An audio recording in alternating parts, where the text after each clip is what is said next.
Hey everyone, and welcome back. Today we're jumping right into a brand new explainer, and we're unpacking the gripping, honestly, pretty unbelievable story of Picher, Oklahoma. Now, you know I love digging into history to see how it shapes our present, but I do have to tell you up front, the material we're exploring today sets a very serious tone. It's a profound look at how industrial ambition can leave just a devastating mark on a community. So get focused and let's get started. Okay, let's dive into this. 75 million. This massive number right here is really the foundation of the entire crisis. It represents the staggering tonnage of toxic mining waste that was simply left behind in the town of Picher. And to put that into perspective, we aren't talking about, a few leaky barrels of waste hidden in a warehouse somewhere. We are literally talking about geographic features entirely manufactured by human extraction. Locals actually called these unnatural mountains chat piles. And this wasn't just dirt. According to the source material, these were 75 million tons of toxic lead, cadmium, zinc, and arsenic. Just colossal gray, powdery mounds sitting right in the middle of town, relentlessly poisoning the groundwater beneath them and the soil around them. And perhaps the most chilling part of the story detailed in the text is that for decades, while families lived quite literally in the shadow of these mountains, the government allegedly knew all about the toxicity and did absolutely nothing. So let's move to Section 1, the industrial lead boom. To really understand this disaster, we kind of have to transition back in time to the 1890s, to an area known as the Tri-State Mining District. Picher was the industrial heart of America back then. By the time World War I started, this single town was producing 50% of all the lead and zinc in the entire United States. And this brilliantly illustrates just how massive that is. Half of the country's entire output came from here. The bullets fired by American soldiers in the trenches, the shell casings, the shrapnel, a huge portion of it originated right in this one small town. Picher was an absolute industrial titan. And, that incredible production led to a massive boom. By the 1920s, Picher peaked at over 14,000 residents. It wasn't just some temporary, dusty mining camp.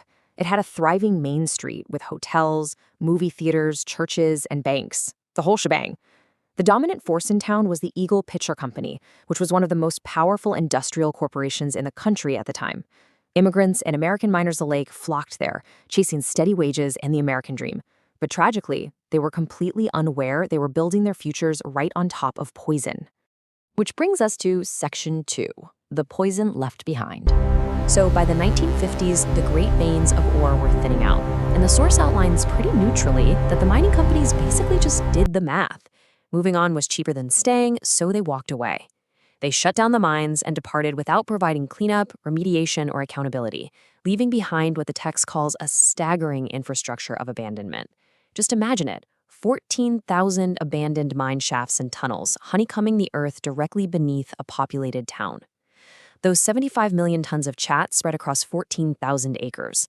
The local waterway, Tar Creek, literally turned bright orange from acid mine drainage.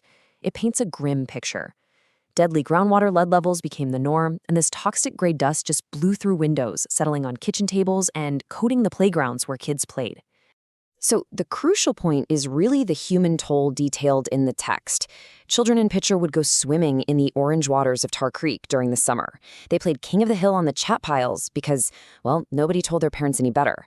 The tragic reality is that childhood lead poisoning causes irreversible brain damage, lowered IQ, and lifelong developmental delays. These kids were unknowingly suffering permanent neurological damage simply by existing in their own hometown. Let's look at Section 3, 26 years of delay. This is where we shift to a much darker part of the source's narrative, focusing on what the text describes as decades of accumulated institutional negligence. In 1983, the EPA officially designated Tar Creek as a Superfund site. That means they federally recognized it as one of the most hazardous contaminated sites in the whole country. But it wasn't until 2006 that a federal buyout program was authorized.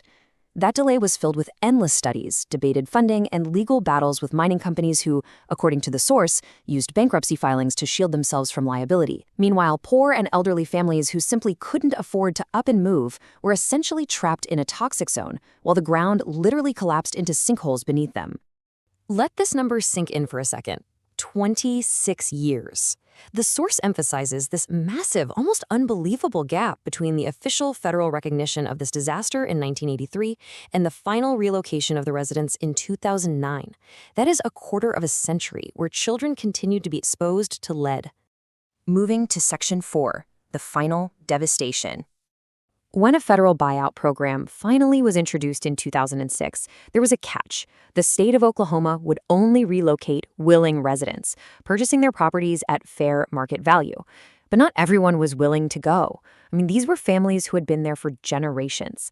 Resident Robbie Thread became a pretty vocal symbol of this resistance in the source text. He argued that the government essentially allowed his town to be poisoned, ignored the cleanup for decades, and was now just trying to pay him to disappear. The source frames this as a generational community feeling dramatically undervalued and dismissed.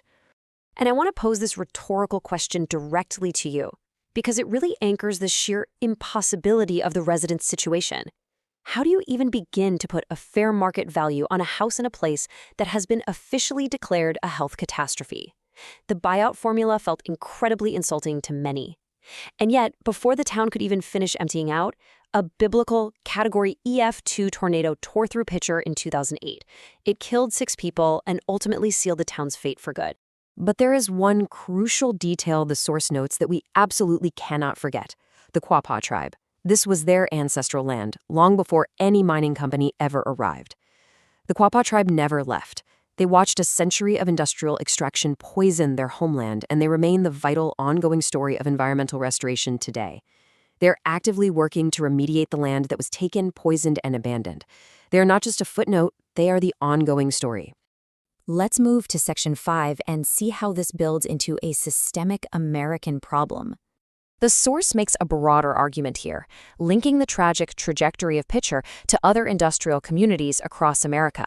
The text draws direct lines connecting Picher's 26-year delay to Flint, Michigan, with its lead-poisoned water and delayed response, and to Hinckley, California, known for chromium-6 contamination and corporate denial. The source neutrally reports this pattern of exploitation and abandonment not as a coincidence, but as a functioning system where corporate economic interests consistently outweigh community health and safety. Which leads us to the source's ultimate economic summary of the Picher disaster. On one side of the ledger, you have corporate extraction and protected profits, with companies utilizing bankruptcy to shield themselves from liability. On the flip side, you have the public suffering of the residents and the American taxpayer left footing the bill for a cleanup. And getting rid of those 75 million tons of chat is an undertaking so enormous that full remediation could take another 50 years. Those toxic chat piles still stand today. Some are literally taller than buildings, serving as a bleak monument to a century of extraction. So, we end this explainer with a provocative question at the heart of this tragedy. When a community is sacrificed for industry and abandoned to toxic waste, who is ultimately held accountable? It's a really complex, heavy question to reflect on, and I hope this exploration has helped you understand the depth of Picher's legacy. Keep learning, keep asking questions, and I'll